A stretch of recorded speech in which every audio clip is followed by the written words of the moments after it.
Olá, muito bem-vindos ao canal da Ser Infusão. Anteriormente, né, no vídeo que nós fizemos, nós falamos um pouco, né, sobre as doenças autoimunes com acometimento, né, neurológico. E hoje nós vamos abordar agora com a doutora Fabiana um pouco sobre a interface dessas doenças autoimunes com a reumatologia. Então, Fabi, é muito bom poder aqui estar falando com você, né, sobre reumatologia, né? Nossa interação aqui da neuro com a reumato sempre muitas coisas para a gente poder comentar. Então, hoje eu queria te perguntar, Fabi, sobre essas doenças, né, da reumatologia. Quais são as doenças no dia a dia que vocês veem na prática mesmo, que são autoimunes? Isso é super importante a gente esclarecer, porque quando a gente ouve falar de reumatismo, a gente está falando, na verdade, de mais de 200 doenças. Né? Reumatismo não é uma doença sozinha. E a reumatologia é uma especialidade clínica que trata doenças que acometem o sistema músculo-esquelético, autoimune, dor crônica. Então a gente tem um campo muito grande. E dentro dessas doenças, tem doenças degenerativas, inflamatórias, como a osteoartrite, a artrose, que é super comum. Tem doenças com dor crônica, como a fibromialgia, a síndrome dolorosa miofascial. Tem as doenças metabólicas, como a osteoporose, a gota. E as doenças autoimunes, que comprometem o sistema imunológico, que tem essa desregulação do sistema imunológico, onde por fatores genéticos, ambientais, infecções, a gente sabe, não tem uma causa específica, mas a gente sabe que a interação desses fatores, dessa predisposição imunogenética associada a gatilhos ambientais, o paciente começa a desenvolver sintomas, porque o sistema imunológico, em vez de defender o próprio paciente só de vírus, bactérias, né, dessas infecções, começa a atacar o próprio. Quando ataca este próprio, comprometendo articulação, pele, coração, rim, a gente já começa a ficar assustado, porque provavelmente é uma doença autoimune da reumatologia. Essas doenças principais, as nossas, são lúpus, artrite reumatoide, doença de Sjögren. A psoríase da dermatologia pode ter a manifestação de artrite psoriásica. As doenças inflamatórias intestinais, Crohn e retocolite, pode ter manifestação reumatológica. Espondilite anquilosante, que hoje a gente chama de espondiloartrite axial radiográfica.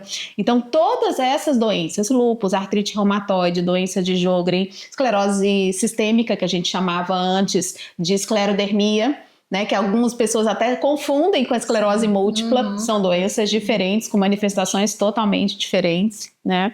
Então essas são as principais doenças da reumatologia que tem esse fundo autoimune, essa desregulação do sistema imunológico. É uma lista extensa, né, dessas doenças autoimunes. Muito extensa, sem dúvida nenhuma, é a especialidade médica que muitas vezes é responsável pela investigação desses sintomas esquisitos, né? É sempre que um caso está muito complicado, tem muita manifestação em vários lugares, chama o reumatologista. Esquisitologia, né? É a reumato. É totalmente complexo mesmo, né? E eu recebo no meu consultório muitos pacientes, né, que chegam com o exame do FAM, né? E vem com FAM reagente, FAM positivo. E quanto peso, assim, que eu tenho que dar, né, para um FAM positivo? Tá. Isso é super importante porque chega no neurologista, porque o ginecologista pediu, porque o ortopedista pediu e raramente o reumatologista que pediu, né? Então, o FAM é um exame chamado de fator antinuclear, fator antinúcleo. Ele simplesmente determina a predisposição ou o fato de você ter alguma formação de autoanticorpo. Lembra que quando eu comentei que a doença autoimune é o próprio corpo produzindo anticorpo contra ele mesmo? O FAM consegue captar a formação desses autoanticorpos de uma forma totalmente inespecífica. Ele quer dizer simplesmente que você pode ter a predisposição de desenvolver, mas ele sofre influência de outras coisas que não tem nada a ver com doença autoimune, como, por exemplo, algumas infecções, né? Leishmaniose, hanseníase, a própria tuberculose, às vezes pode vir um FAM positivo sem ser. Lembrando que 5% das pessoas têm um FAM positivo sem ser doença nenhuma. Então, é muito importante, quando um colega for pedir um FAM, pedir pensando realmente que o paciente possa ter sintomas que levem a gente a fechar o diagnóstico de uma doença autoimune. Pedir por pedir vai confundir tudo. E muitas vezes leva o paciente, né, a ficar extremamente desesperado, com medo, porque em épocas de, não é nem mais Google, né, Dr. Google, agora é ChatGPT, Gemini e todas as IAs, coloca lá FAM positivo, vem uma lista enorme de doenças. E não necessariamente o FAM sozinho vai dar diagnóstico de nada. Em todas as doenças autoimunes, o FAM é um dos critérios que a gente usa, isoladamente ele não dá diagnóstico de nada. Isso é muito importante esclarecer, né? Que realmente os pacientes chegam totalmente já tensos, né? Com o diagnóstico. Sim. Então, isso é muito importante esclarecer para esses pacientes que nem sempre, né? Significa alguma coisa. E nos casos das doenças mesmo, dessas autoimunes que vocês acompanham na reumatologia, quais são as doenças mais comuns de apresentarem esse acometimento neurológico? O grande detalhe que exige do acompanhamento de paciente com doença autoimune é que muitas vezes ela pode ficar restrita a um órgão só, né? Só pele, só intestino, só sistema nervoso. Mas no caso da reumatologia, o lúpus é o protótipo da doença autoimune, porque ela é uma doença autoimune sistêmica. Então pode pegar todos os órgãos. A formação de autoanticorpo pode atacar qualquer órgão. Então, o sistema nervoso normalmente é acometido por essas nossas doenças autoimunes que têm essa formação de autoanticorpo com esse potencial de atingir o sistema nervoso. O lúpus é a principal. Depois a gente tem a doença de Sjögren, a síndrome antifosfolípide, né, a SAF pode também. A gente tem as vasculites de uma forma geral e tem vasculite específica do sistema nervoso central que pode ter essa manifestação com a nossa também.